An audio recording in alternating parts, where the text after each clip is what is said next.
Welcome back to Method Matters. I'm Alina Vance. Today, we're diving into qualitative research methods, what they are, why they matter in primary care and health research, and how to do them rigorously. Marcus, thanks for joining me. I know you're knee-deep in interviews these days. Thanks, Elena. Yeah, I'm excited and a little nervous. I keep hearing qualitative methods are essential, but what exactly do we mean by qualitative research?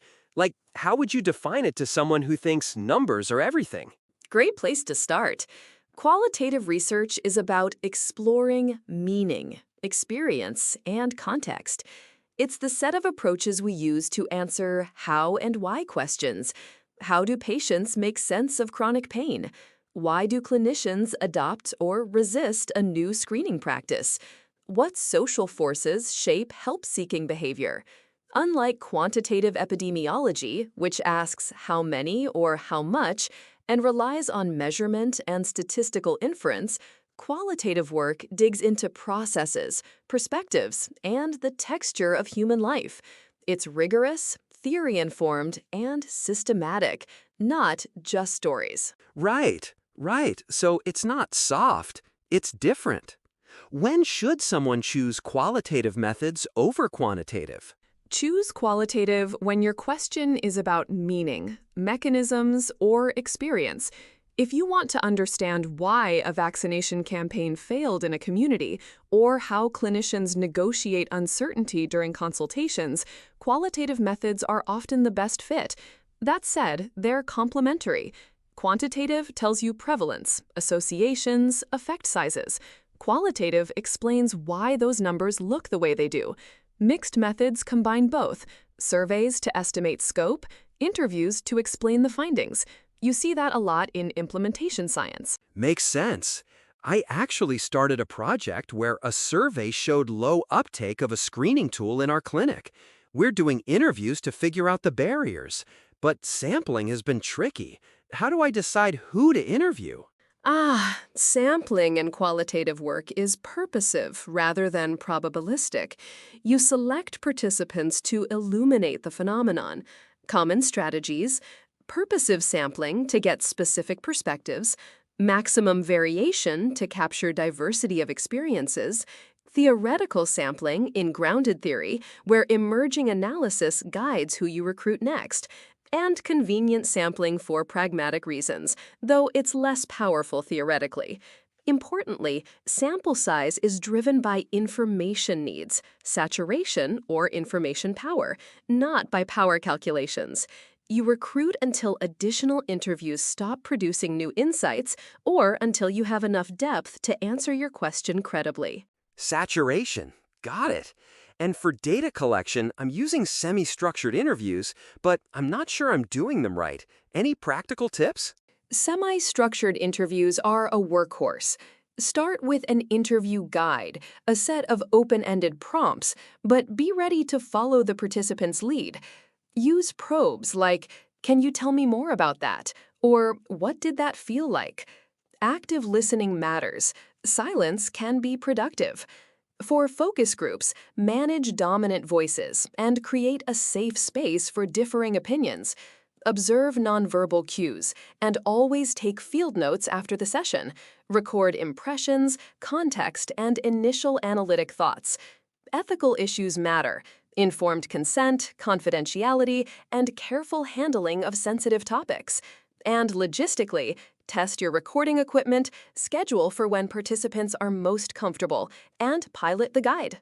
Okay, I need to take better field notes. Now, analysis, I feel lost when I open NVivo. What's the analytic process look like in practice? Analysis is iterative and interpretive. Common approaches include thematic analysis, coding data to identify patterns and themes, and more generative methods like grounded theory, where theory emerges from the data. Framework analysis is practical for applied health research.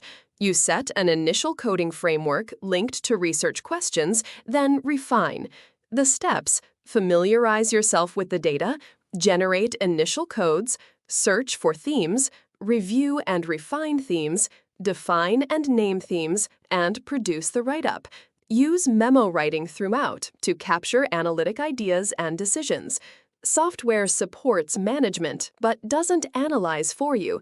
Triangulate across data sources, and if you're in a team, code in duplicate for consistency, then discuss disagreements. That conversation is analytic data in itself.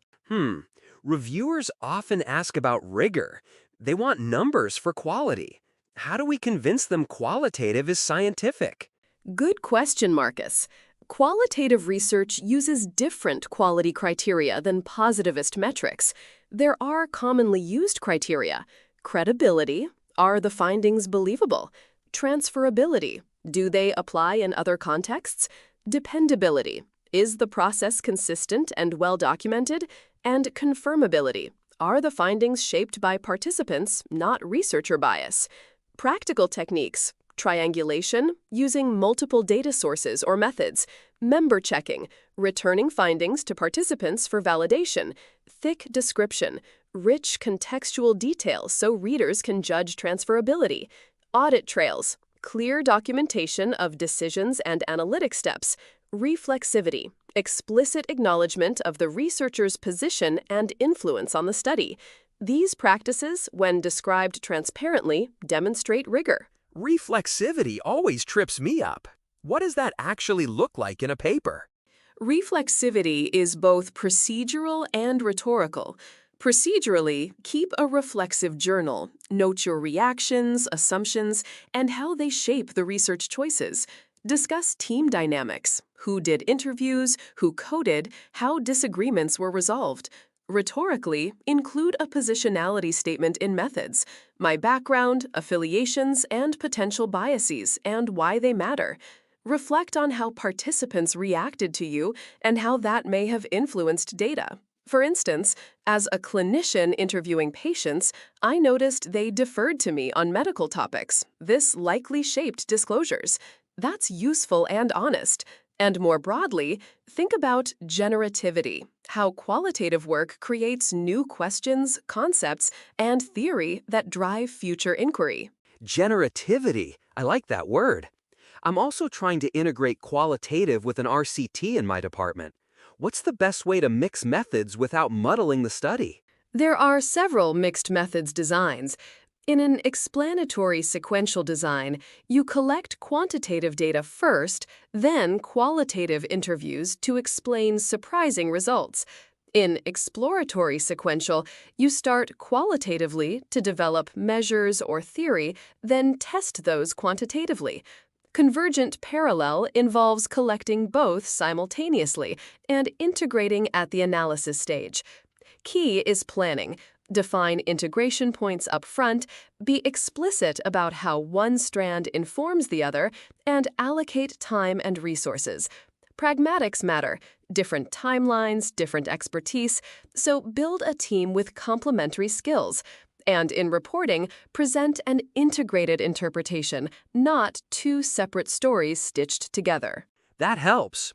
What about practical stuff? Publishing and reporting standards. Any checklists I should know? Yes, there are reporting guidelines like COREC, Consolidated Criteria for Reporting Qualitative Research, and SRQR, Standards for Reporting Qualitative Research.